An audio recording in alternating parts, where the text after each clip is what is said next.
bonsoir, bienvenue sur la Libre Antenne, comme tous les soirs, 21h minuit. Ce soir, un gros invité avec nous, Pierre-Yves Rougereau. Alors, comment ça va Pierre-Yves ? Ça va. Je remercie l'équipe de Meta TV de m'inviter, c'est très gentil. Bah écoute, nous on est super contents de te recevoir parce que toi, j'ai envie de dire, t'es jeune mais t'as un CV long comme ça déjà.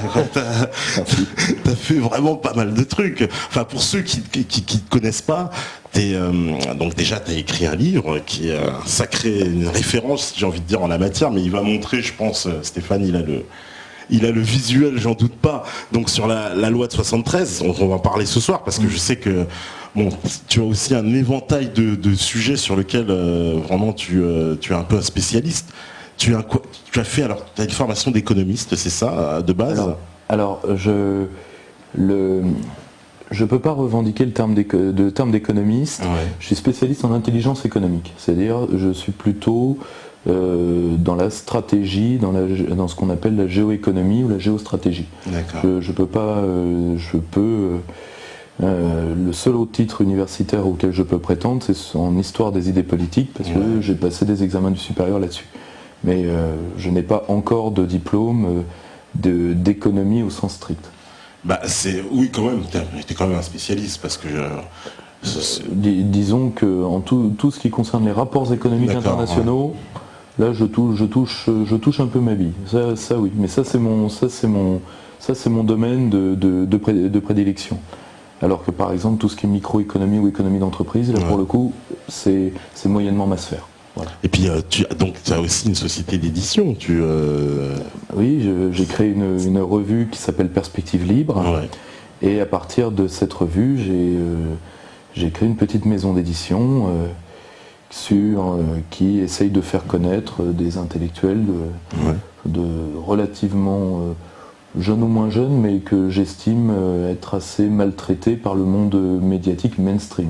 Ouais. Heureusement que maintenant vous êtes là et que quelques autres sont là, heureusement d'ailleurs.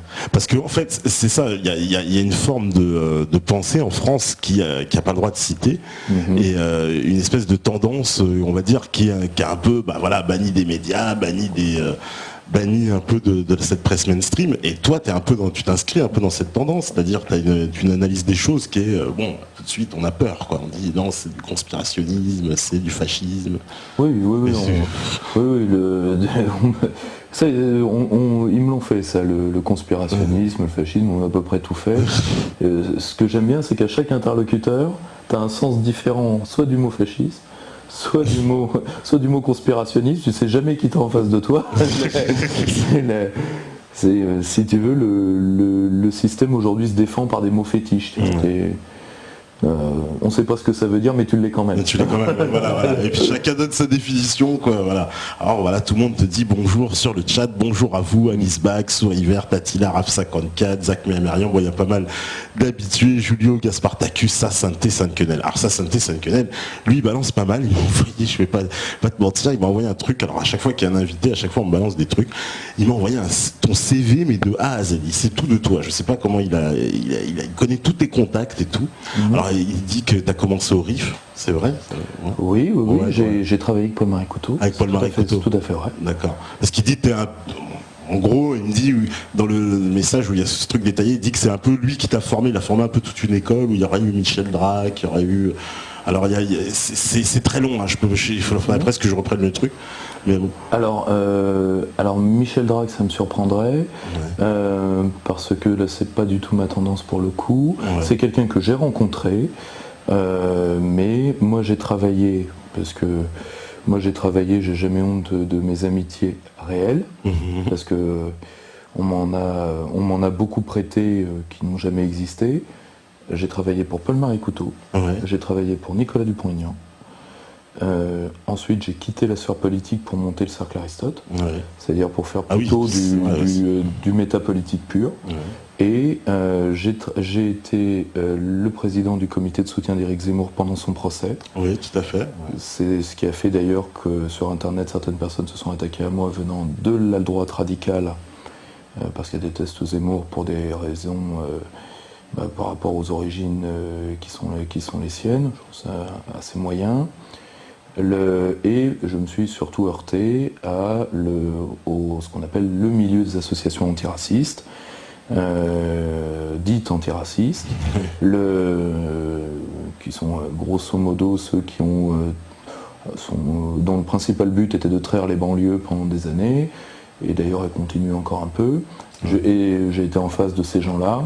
Ensuite on a monté Perspective Libre, et mes principaux partenariats ensuite ont été avec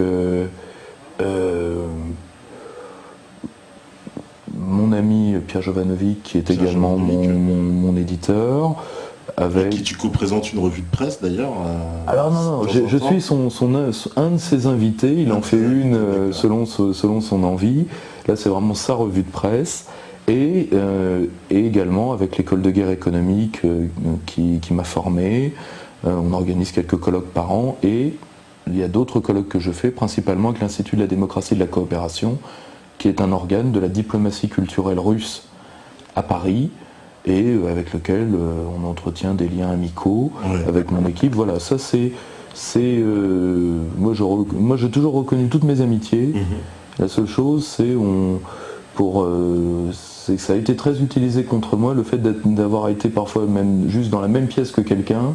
Et tu sais, mécaniquement, tu deviens son pote, c'est évident. C'est évident, tu deviens pote de quelqu'un parce que tu l'as croisé dans un couloir, parfois dans un ascenseur. Là, si tu veux, c'est moyennement sérieux, quoi. Mais ils disent que t'étais... Alors, dans le truc, ils disent que t'étais proche de Serge Ayoub aussi. Alors, je sais pas si... Alors ça, cette histoire-là, si tu veux, en réalité, je travaillais pour Paul-Marie Couteau. Je suis envoyé au local... Donc le siège de Serge Ayoub, non, local, pas à l'époque. Ah, pas à l'époque, d'accord. Pas à l'époque, il appartenait à Alain Soral. D'accord.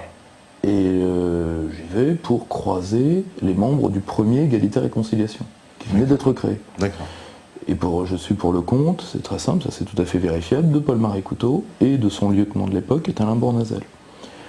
Et une association qui est dedans, qui s'appelait Envie de rêver, ce sont des étudiants. Le président de cette association était prof de fitness. Et moi, si tu veux, faut savoir une chose. Je suis né en 86 au Mans, et j'ai été élevé à Mortagne-au-Perche, dans un village de 127 habitants. D'accord ? Donc pour moi, tout ce microcosme-là, moi j'y connais rien. J'y connais rien, c'est pas mon monde. Donc si tu veux, et puis à un moment, je croise donc cette personne que j'ai croisé Serge Ayoub. D'ailleurs, à tout sauf de l'amitié pour moi, ça c'est clair et net. Et si tu veux, on me prête une amitié. Ah ouais, on te prête une amitié, tu dis t'aimes pas trop, donc déjà c'est si tu veux, il n'a pas supporté que quand il a repris ce local, j'en suis parti. J'en suis parti parce que là c'était plus un lieu ouvert dans lequel je louais pour faire des conférences. Et il faut savoir qui j'y ai fait venir. J'y ai fait venir Jean-François Mattei, qui est l'un des seuls grands philosophes français traduits à l'étranger. J'y ai fait venir Jean-Luc Gréau. J'y ai fait venir, autrement dit, je n'ai pas fait venir la droite radicale, qui n'est pas mon milieu, qui sont des gens qui ne m'aiment pas, et qui ne m'aiment pas d'ailleurs pour une raison qui était simple à l'époque, c'est que j'étais en couple avec une jeune femme qui était malgache. Et d'ailleurs, ils ne l'ont pas supporté.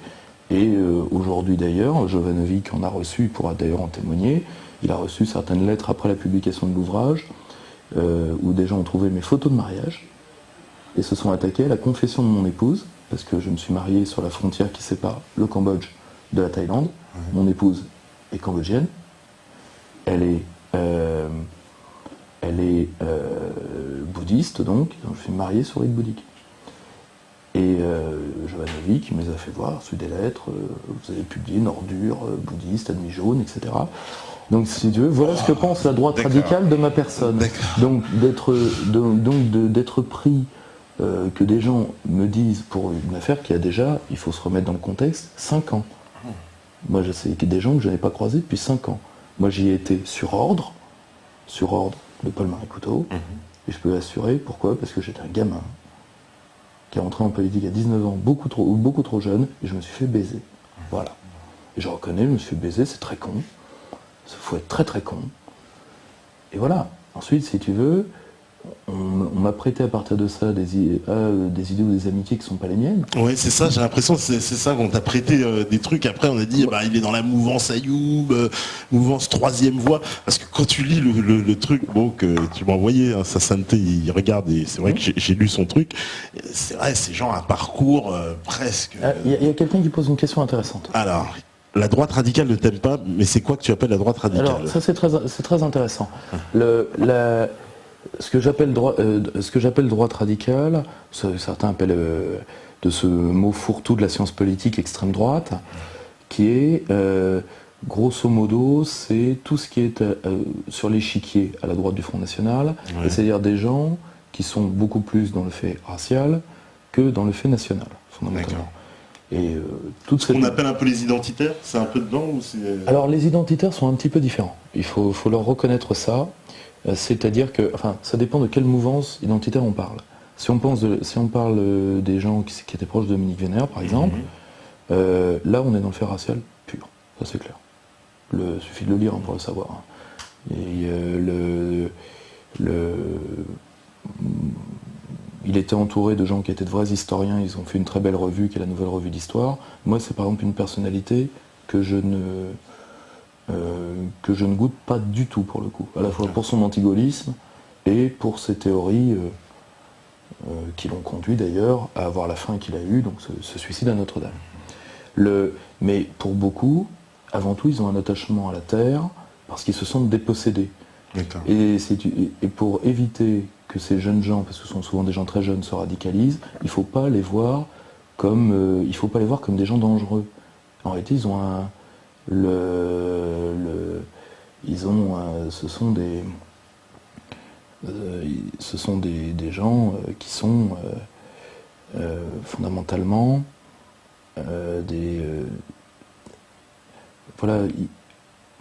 ils essayent de rester debout alors qu'on leur a presque tout pris, donc si tu veux, faut pas leur... Voilà.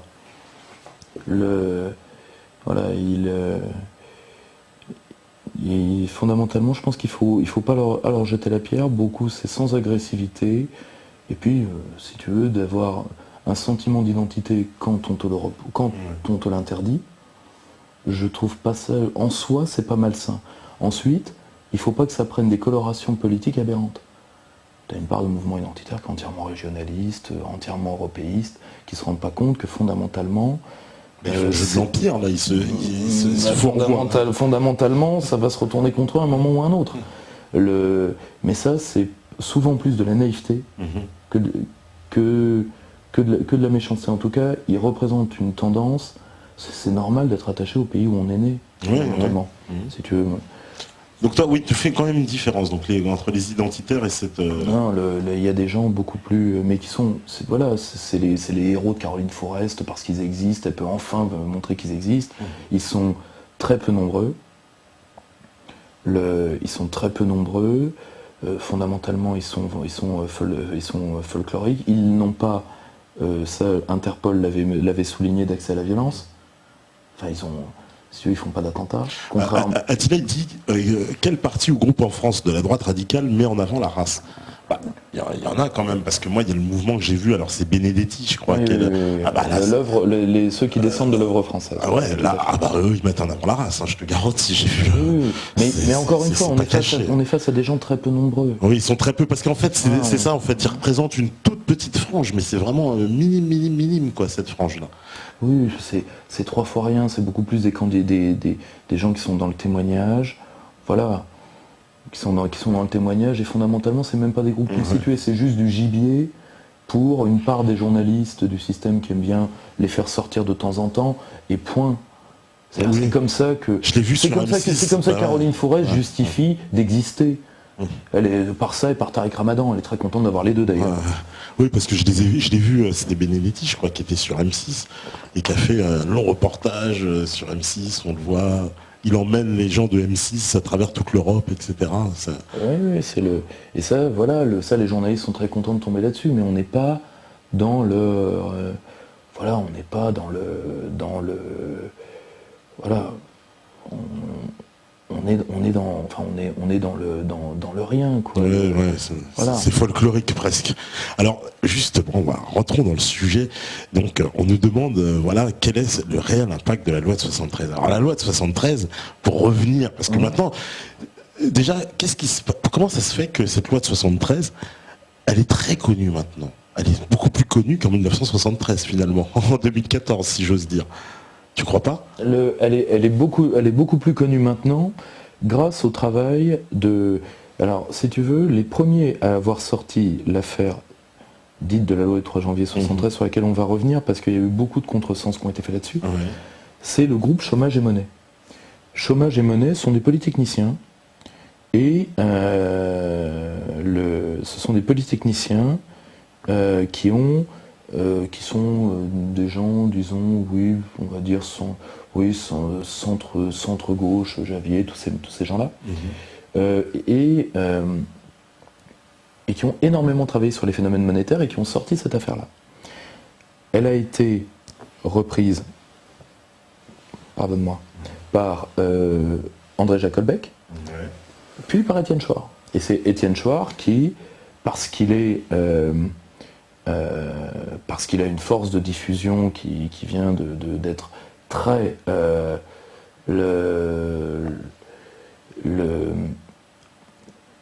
d'être extrêmement présent sur la toile et qui a réussi à faire passer ça. Ensuite, le problème, tu vois, c'est le message et la réception. Parce que ce qui était une histoire très compliquée, en réalité, est devenu, parce que d'un point de vue de communication, ça marche mieux, tu sais, c'est la règle du mort kilomètre, quoi, pour les journalistes. C'est-à-dire, plus c'est court, mieux c'est, etc. Bon. Et la version qui en a été donnée, qui a fait l'objet de discussions interminables sur Internet, etc., en réalité, il fallait remettre l'ensemble du fil sur la loi dite du 3 janvier 1973. Et l'ensemble du fil, en réalité, nous amène au moins des années 40 jusqu'aux années 2000. Et c'est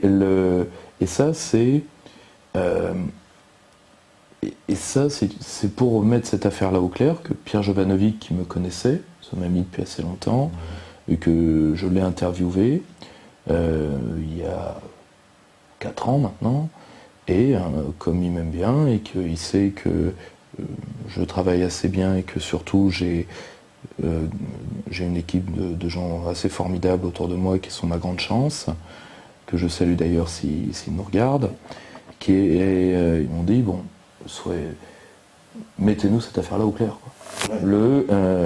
C'est vrai, c'est pas vrai, dans quelle mesure c'est vrai, et surtout, si c'est vrai, ça, je me rappellerai toujours de Pierre me disant ça, qui a fait ça? Et fondamentalement, fondamentalement, on a continué à en reparler, le bouquin a fait la dernière, à mon avis, grande poussée là-dessus, et aujourd'hui, fondamentalement, enfin, d'un point de vue doctrinal, le débat est quand même assez clos maintenant. En tout cas, moi, c'est les retours que j'en ai, puisque j'ai eu énormément de retours du public, ça fait beaucoup de bien.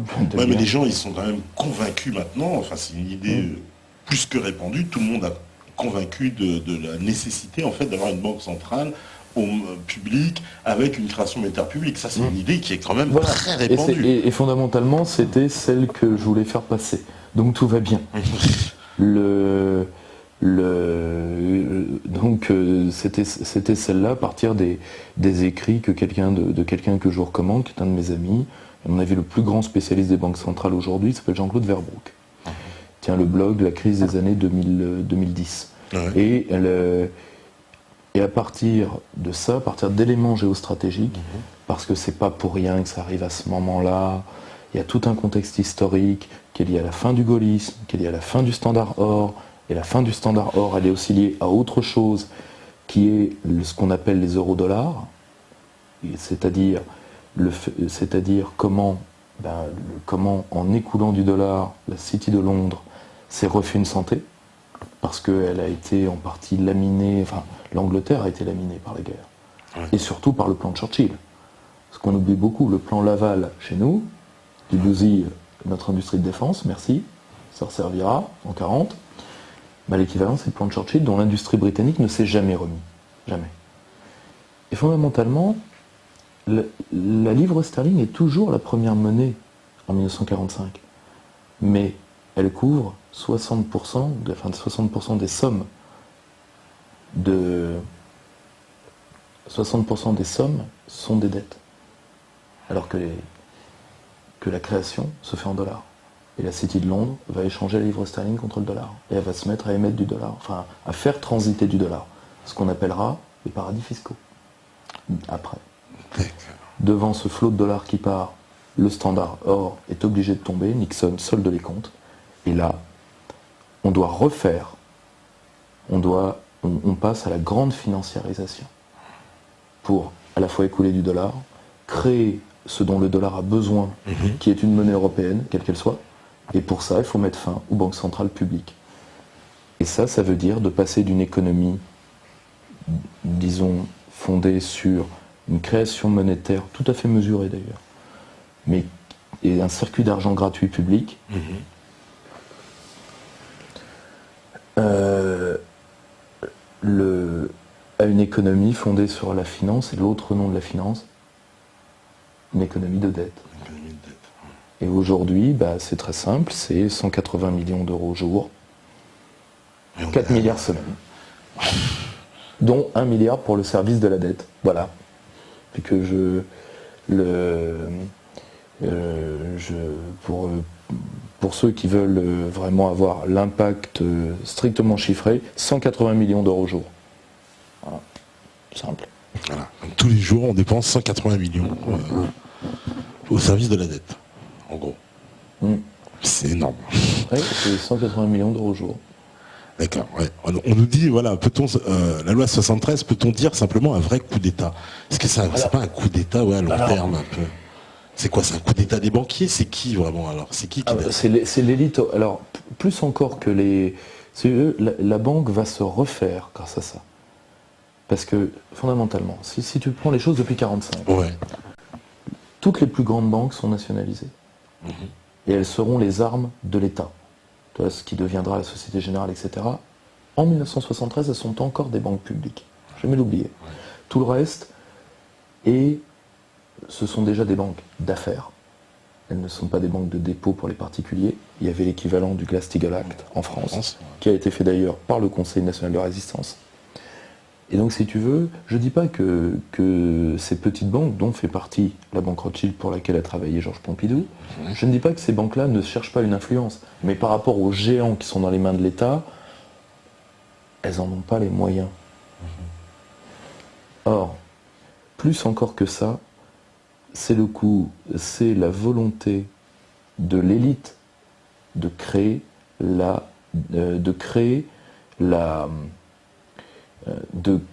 l'euro, et à travers l'euro, de trouver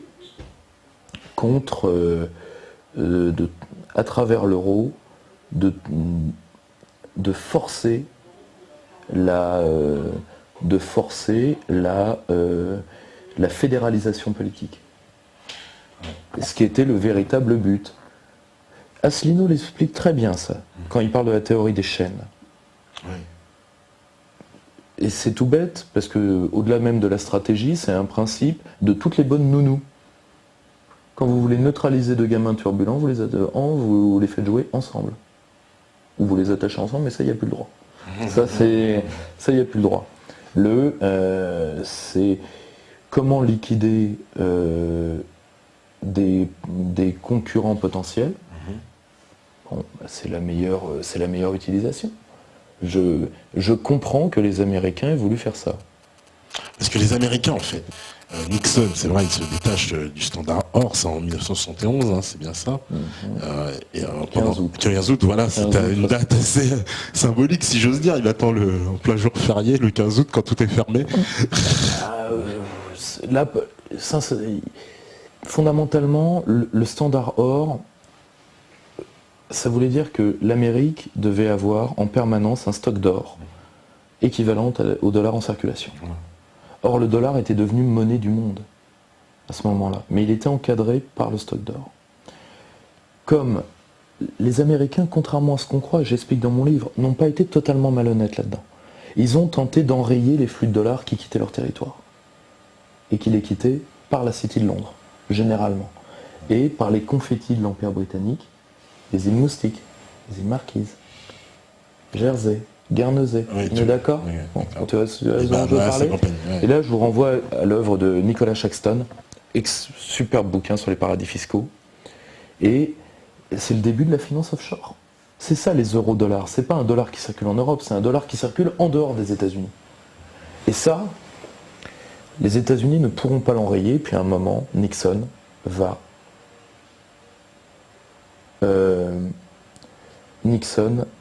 va solder les comptes. Et là, pour le coup, on va passer dans le monde de l'étalon dollar. C'est-à-dire que la monnaie du monde, là, il faut vraiment, c'est le dollar. Et si la monnaie du monde, c'est le dollar, c'est le droit du monde, c'est le dollar. Là, je vous renvoie à l'œuvre de quelqu'un qui m'est très cher et qui, à mon avis, est un des plus grands historiens des étalons monétaires, qui est Norman Palma. Oui. Qu'on va recevoir ici en plus. Qui est un de mes proches. Et Norman n'a pas son pareil sur cette histoire-là. Et fondamentalement, on est passé dans le monde de l'étalon dollar. C'est-à-dire que les États-Unis ont ce que aucun empire n'a eu avant eux. Ils ont la monnaie du monde. Oui, donc, les États-Unis, ils nous déversent leur dollar, mais leur dollar, il est basé sur quoi? Sur leur dette, en fait. Il est basé... C'est le premier empire endetté. Tous les empires avant étaient créanciers. Oui. Maintenant, les États-Unis, c'est un empire par la dette. Et qui s'endette lui-même en plus. Donc, bien sûr. Il s'endette avec la monnaie du monde, donc c'est le monde qui paye fondamentalement. C'est le monde qui paye, voilà. Ah ouais, De Gaulle l'avait compris avant tout le monde quand il disait nous payons les Américains pour qu'ils nous achètent. Pour qu'ils nous achètent, ouais. Bon, c'est le système de Bretton Woods. Le système de Bretton Woods a été... c'est pas qu'il a été mal négocié, c'est que fondamentalement, même le représentant américain écoutait, même Keynes, on a cru que les Américains avaient imposé le système de Bretton Woods. Ils l'ont plus négocié qu'on ne le croit. Mais ils avaient, c'est simple, ils ont la moitié du PIB mondial à la fin de la guerre. Ils ont une armée qui est sur la moitié de l'Europe occidentale. Ils ont une force industrielle.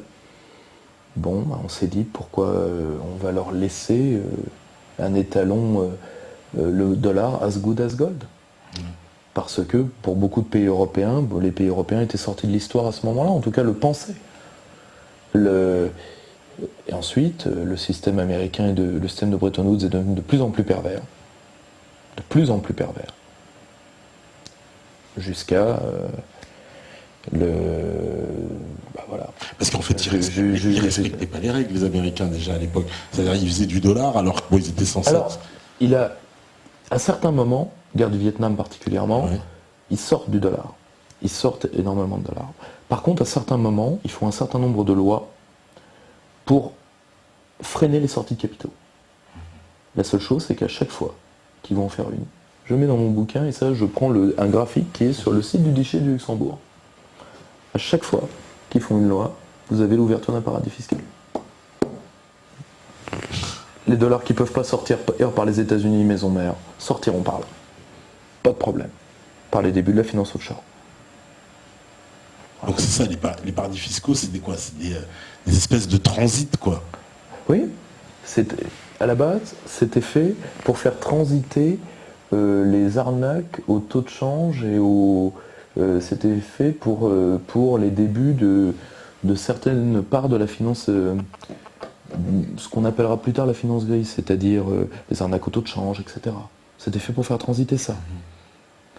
Bon, c'est parce que une partie du monde financier n'a pas supporté le rooseveltisme. Ouais. Et, la commission Pecora, c'était pas tout à fait du bluff. Hein. La commission Pecora, vous avez, je crois que c'est Joseph Patrick Kennedy qui est envoyé par Roosevelt pour faire le ménage. Les conseillers de Roosevelt lui disent c'est un ancien requin de Wall Street, un homme extrêmement dangereux. Et Roosevelt a cette phrase, peut-être apocryphe, mais qui est reprise par des gens très sérieux, je pense au commissaire divisionnaire Jean-François Guéraud, ils disent il faut un voleur pour arrêter les voleurs. Et la commission Pécora va quand même purger Wall Street lourdement. Et ce monde financier va vouloir se refaire. Et il va se refaire patiemment. À partir de Londres d'abord, aux États-Unis ensuite, par plusieurs choses. Premièrement, les fluctuations de change dues à la fin du dollar or. Les monnaies commencent à fluctuer, donc vous pouvez jouer sur les monnaies. Et vous gagnez un peu, mais souvent. Bah oui, elle varie plusieurs fois par jour. À vous d'anticiper les bons mouvements, à la hausse ou à la baisse. Ensuite, vous allez jouer sur les dettes d'État. Ça, c'est le sujet. Et après, vous allez jouer sur les produits financiers de nouvelle génération, qui sont des produits assurantiels. Genre les CDS, c'est ça, les trucs... C'est ça. Et à la fin, vous avez des bilans de banque hypertrophiés et vous avez des choses qui ne sont plus des banques. Le JP Morgan n'est plus une banque. C'est une entité sui generis, une sorte d'empire de conglomérat financier qui a dépassé la taille de toutes les organisations financières d'histoire d'homme. Point. Et tout ça à partir de 3 choses simples. Dette des États, parce que c'est le meilleur placement. C'est un placement sûr. Les fluctuations de monnaie. Et après, les armes financières de destruction massive, les CDO-CDS, qui sont des produits assurantiels, dont les premiers types étaient faits pour quoi ? Pour se protéger des fluctuations de monnaie. Tu vois la martingale ? Grattage, tirage, pile je gagne, face tu perds. Simple. Alors on nous demande quel est le niveau d'implication de la banque Rothschild dans la loi de 73. Alors, parce qu'on l'appelle souvent, c'est vrai, la loi Rothschild de cette loi de 73. Moi, pour avoir interrogé ceux qui l'ont fait, les techniciens qui l'ont fait, il n'y en a pas un qui accepte qu'on en retire le bénéfice à Valéry Giscard d'Estaing. Pompidou, au moment où la loi est préparée, est un homme malade. Il a le syndrome de Westerstrom, il a une leucémie. Il a doublé de volume, il est sous cortisone. Il fait un voyage en Pologne cette année-là, on met entre une demi-heure et 3/4 d'heure à le sortir de l'avion. Ah oui, d'accord. Un homme qui était un gros bosseur. Il aurait pu survivre à ça, mais il a voulu garder ses fonctions, donc il s'est condamné. D'accord. Fondamentalement, il faut savoir on dit que Georges Pompidou a travaillé pour la banque Rothschild, ce qui est tout à fait vrai. Il n'a jamais été banquier, contrairement à ce que j'ai lu à certains endroits. Il a été directeur. Il était directeur général, non ? C'est pas ça. Il a été directeur de département. Et fondamentalement, il est dans quelles années ? Il est dans les années 50, c'est-à-dire au moment où De Gaulle pèse 3%, où l'influence politique de Pompidou ne serait liée qu'à un retour de Gaulle, ce qui fait rire à ce moment-là tout le monde. Tout le monde. Ouais. Parce qu'en 53, De Gaulle, le RPF s'effondre. Oui, complètement. Ouais. Voilà. De Gaulle est à 3%. Voilà. Donc, si vous voulez, il y a toujours eu, de la part de la banque Rothschild, qui, je le rappelle, n'a pas d'action dans les dettes d'État à ce moment-là. C'est une banque d'affaires. Une banque d'affaires, c'est quoi ? Par exemple, toi, tu veux monter une super méta TV, tu veux racheter des locaux, tu vas voir la banque Rothschild, tu vas dire, trouvez-moi de l'argent, ils vont, eux, sur les marchés et t'apportent des capitaux pour ton projet. Ils n'ont pas le droit de prendre de dépôt. C'est la loi. Ah, ça, c'est très important, ça. C'est la loi qui le dit. C'est l'équivalent du Glass-Steagall. Ce n'est qu'une banque d'affaires. D'accord. Or, fondamentalement, il y a toujours une stratégie d'influence. Il faut la reconnaître. Et elle reviendra dans les années 80 de la banque Rothschild. Ça, il y a un très bon bouquin sorti chez je sais pas si chez Robert Laffont sur l'histoire de la banque Rothschild. Il le dit bien. Moi, on m'a dit, vous essayez de blanchir Pompidou. Je suis un gaulliste orthodoxe. Je déteste la figure de Georges Pompidou. Et j'ai accepté ce bouquin pour régler mes comptes avec. Je l'ai déjà dit. La seule chose, c'est que je suis historien. Je ne vais pas charger un homme qui, fondamentalement, sur ce dossier-là, et pas sur d'autres, est un homme largement innocent.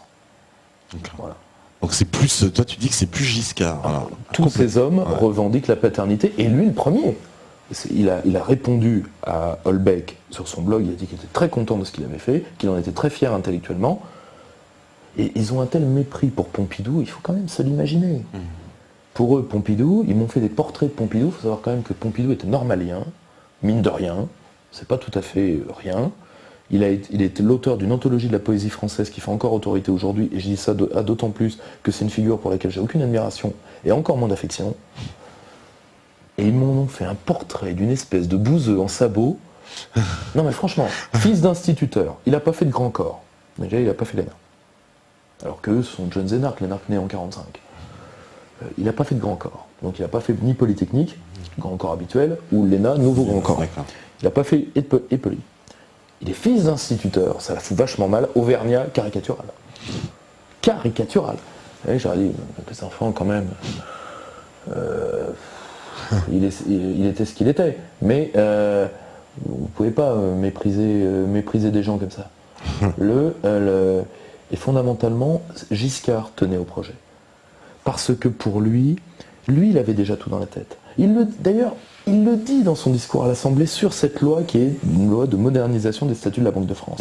Il le dit par rapport à nos engagements internationaux, etc. Il parle de quoi?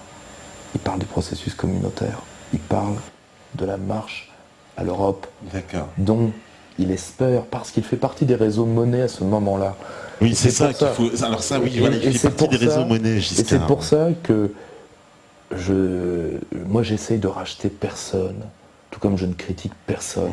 Je dis juste je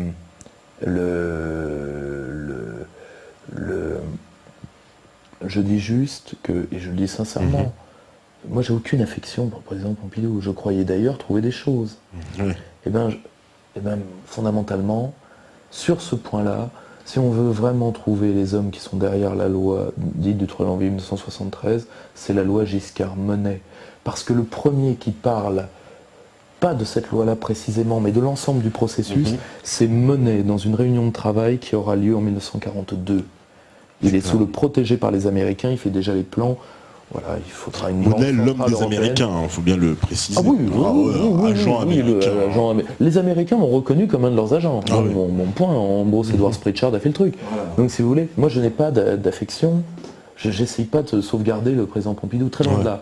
La seule chose, c'est, moi je n'ai pas trouvé de preuves là-dessus, et surtout, il faut savoir pourquoi on dit toujours Banque Rothschild quand on associe avec Pompidou.